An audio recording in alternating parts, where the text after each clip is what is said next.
এলাকার পাশেই আমাদের সামান্য কিছু ফসলি জমি আছে। অনেকদিন থেকেই আম্মু একটু জমিটা দেখে আসতে বলেন, কিন্তু সময় হয়ে ওঠে না। আবার অনেক সময় অলসতাও কাজ করে। যেহেতু জমিটা আমার এলাকার পাশেই, তাই সময় পেয়ে বেরিয়ে পড়লাম।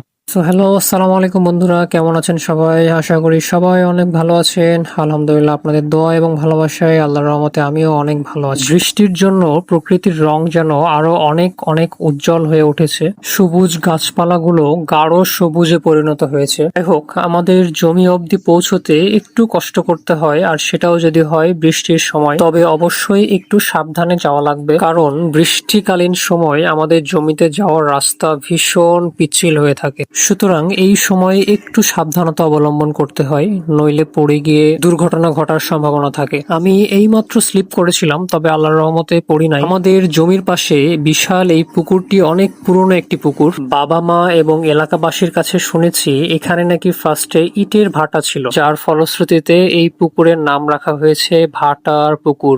এই পুকুরের সাথে আমাদের শৈশবের অনেক স্মৃতি জড়িয়ে আছে। পুকুরের মালিক জেলেদের নিয়ে মাছ ধরতে আসলেই সকালে খুব জলদি ঘুম থেকে উঠেই মাছ ধরা দেখতে আসতাম।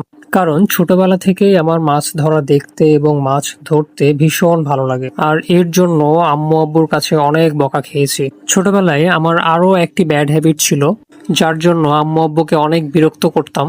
সেটা হচ্ছে, বাসায় কোনো জ্যান্ত মাছ নিয়ে আসলে আমি সেটা কখনোই কাটতে দিতাম না, অনেক জেদ করতাম এবং ছোট একটি পাত্রে পানি দিয়ে সেই পানিতে মাছটি ছেড়ে রাখতাম। যাই হোক, চলে এলাম আমাদের সেই জমিতে।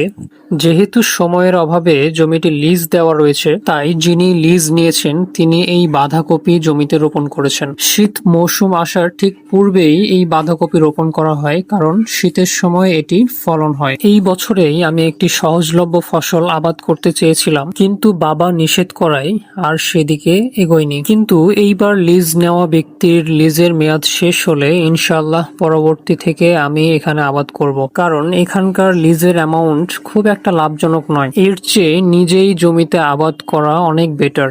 এই জিনিসটির সাথে আপনারা অনেকেই হয়তো পরিচিত। প্রায় সকল আবাদি জমির আশেপাশেই এগুলো স্থাপন করা রয়েছে। এগুলো মূলত জমিতে আবাদের সময় পানি সেচের সুবিধার জন্য স্থাপন করা হয়েছে। একদম সহজে বলতে গেলে জমিতে পানি সরবরাহ করা হয়। পূর্বের মানুষদের জমিতে পানি সেচের জন্য অনেক কষ্ট করতে হতো, অনেক দূর দূরান্ত থেকে পানি মেশিন দিয়ে তুলে নিয়ে আসা হতো, কিন্তু এখন তা অনেকটাই সহজ হয়ে গেছে। প্রয়োজনে সুবিধা মতো এই পানি সরবরাহ করা হয়। আমার পছন্দ মতো ফসল চাষ করার ভীষণ ইচ্ছা।